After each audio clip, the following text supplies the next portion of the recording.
So again a very welcome to my all the students. This is your MCQ session on EVS part 2.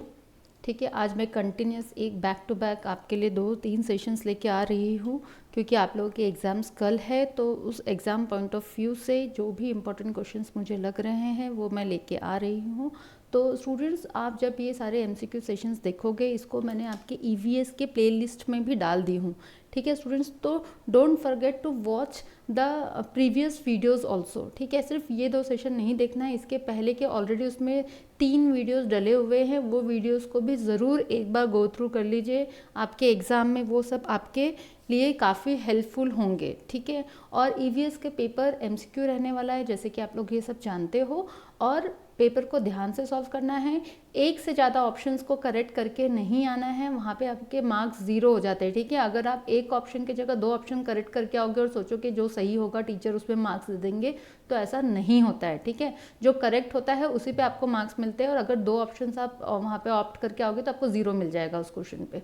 तो ध्यान रखिए कि जो question आपको, जो आंसर आपको ज़्यादा करेक्ट लग रहा है उसी को आपको मार्क करना है. स्टूडेंट्स, ये पॉइंट ध्यान में रखिएगा. ठीक है, जल्दबाजी में सॉल्व नहीं करना है. 40 क्वेश्चंस है, 2 घंटे हैं आपके पास सॉल्व करने के लिए. आप आराम से टाइम पे पेपर सॉल्व कर सकते हो. So now start with our today's session. Question number 1. थोड़ा फास्ट चलेंगे हम लोग क्योंकि आप लोग का कल पेपर भी है, तो आप लोग को पढ़ना भी है. जहाँ मुझे एक्सप्लेनेशन लगेगा वहाँ मैं एक्सप्लेन ज़रूर करूँगी. ठीक है, चलिए. Which of the following is, एक सेकेंड पेन ले लेती हूँ. हाँ, which of the following is और are the types of pollution that affect the environment. इसमें से कौन से टाइप्स का पोल्यूशन है जो एनवायरनमेंट को इफेक्ट करता है? Air pollution, water pollution, land pollution और ऑल ऑफ द अबव. चारों पोल्यूशन एनवायरनमेंट को इफेक्ट करते हैं क्या? इनमें से कोई पर्टिकुलर पोल्यूशन इफेक्ट करता है? तो स्टूडेंट्स, आप जानते हो कि सारे ही पोल्यूशन जो है वो हमारे एनवायरनमेंट के लिए खराब है. तो yes, the correct answer is D, that is all of the above. Now question number 2.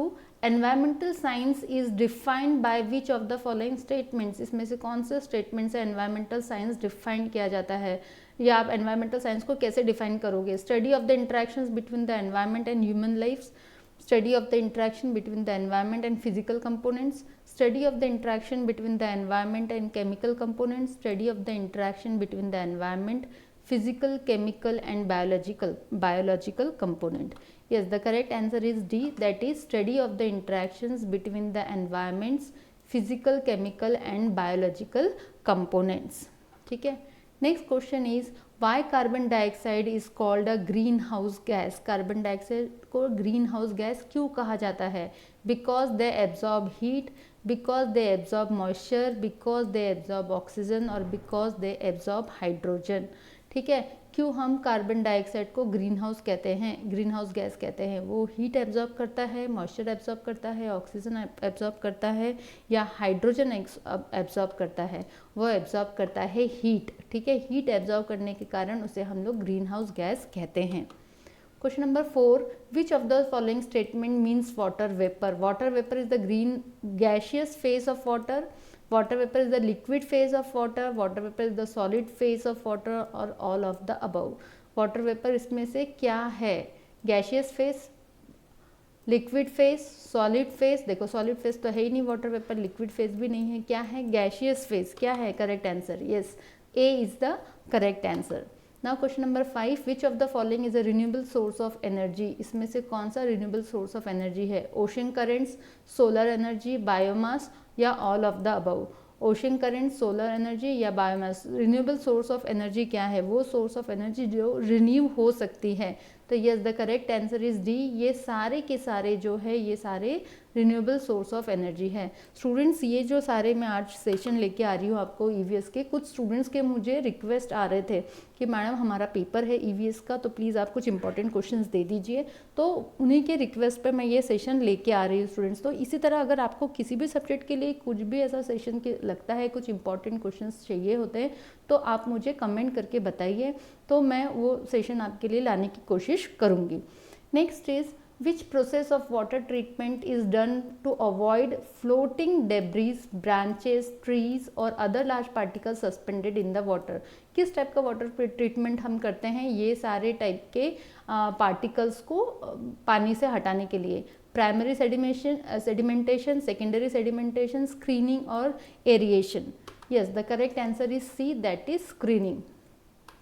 Now question number 7, in which of the following process earthworms decompose biodegradable solid waste? इसमें से कौन से प्रोसेस में earthworm biodegradable solid waste को decompose करता है? Composting में, landfills में, श्रेडिंग में या वर्मी कंपोस्टिंग में? ठीक है, तो करेक्ट आंसर आप लोग को शायद पता होगा, दैट इज़ वर्मी कंपोस्टिंग. ठीक है, अर्थवर्म जो डिकम्पोज करता है उसे हम कहते हैं उस प्रोसेस को वर्मी कंपोस्टिंग. जो खाद बनाई जाती है ना स्टूडेंट्स, वो है ये. Next is which of the following is a biodegradable waste? इसमें से कौन सा बायोडिग्रेडेबल वेस्ट है? Paper, food waste, polythene bags और सिंथेटिक फाइबर. इसमें से कौन सा बायोडिग्रेडेबल वेस्ट है? पेपर बायोडिग्रेडेबल वेस्ट है, फूड वेस्ट है, पॉलीथीन बैग्स तो होता ही नहीं है, सिंथेटिक फाइबर भी नहीं होता है. अब ये सिर्फ दो चीज़ बची है, तो yes the correct answer is B, that is food waste. ठीक है. Next is which of the following radiation of the sun do greenhouse gases trap? ठीक है, सन के कौन से रेडिएशन ग्रीन हाउस गैसेस को ट्रैप करते हैं? Infrared radiations, UV radiation, visible radiations या ये सारे के सारे radiations? Yes the correct answer is infrared radiations. Students ये सारे क्वेश्चंस अच्छे से लर्न कर लो, कहीं नोट कर लो, ताकि कल पेपर देने के पहले आप लोग एक बार गो थ्रू कर सको. ठीक है, सारे वीडियोस जितने भी प्लेलिस्ट में ईवीएस के वीडियोस है वो सारे आप देख के जाओगे स्टूडेंट्स. और कोशिश करूंगी मैं और एक अगर वीडियो डाल पाऊँ शाम तक तो मैं और एक डाल दूंगी, सो दैट आप और ज़्यादा से ज़्यादा क्वेश्चंस आपके पास रहे. What is the estimated percentage of forest land that India should ideally have? इसमें से estimated percentage of forest land कितना है इंडिया में? 15%, 50%, 44% और 33%. That is D, that is 33% is the correct answer. An extensive number of chains interlinked in the ecosystem forms dash together: web, food chain, food web, carbon cycle और nitrogen. The correct answer is B, that is food web. ठीक है, food web को हम क्या कहते हैं? An extensive number of chains interlinked in the ecosystem forms a food web together.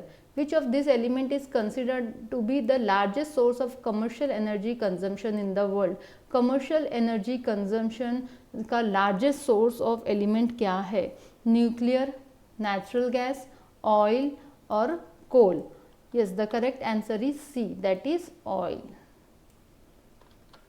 क्योंकि commercial energy इसलिए बोलते हैं क्योंकि जिसको बहुत ज़्यादा दुनिया में हम इधर से उधर खरीदना बेचना करते हैं.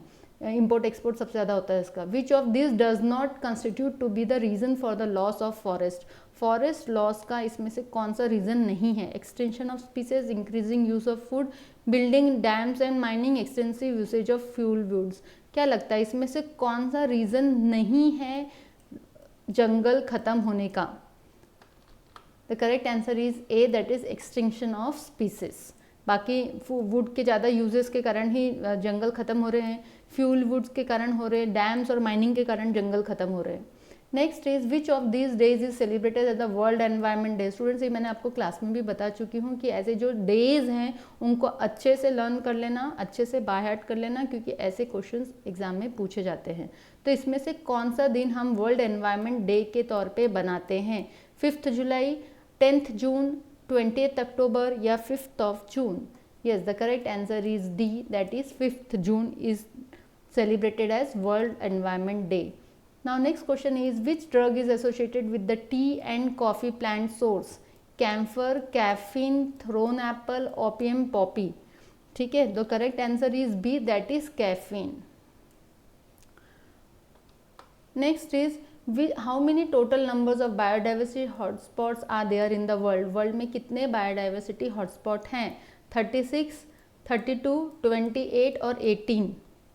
Yes, the correct answer is A, that is 36. Next is which of this is the most naturally occurring and frequent disaster? Tsunami, drought, earthquake, flood. क्या लगता है इसमें से कौन सा फ्रीक्वेंटली डिजास्टर होता है जो नेचुरली ऑकर होता है, ऐसा कौन सा फ्रीक्वेंट डिजास्टर है? Yes, D is flood. ठीक है, सबसे ज़्यादा हम लोग अभी जो सुन रहे हैं वो है फ्लड, क्योंकि आप जानते हो फ्लड का एक रीज़न क्या है, global warming. Next is which two forms of alcohol do we include in biofuel? Biofuel में किस दो टाइप के अल्कोहल्स को हम इंक्लूड करते हैं? मेथनॉल एंड इथेनॉल, प्रोपेनॉल और इथेनॉल, प्रोपेनॉल और मिथेनॉल और none of the above. Yes, the correct answer is methanol and ethanol.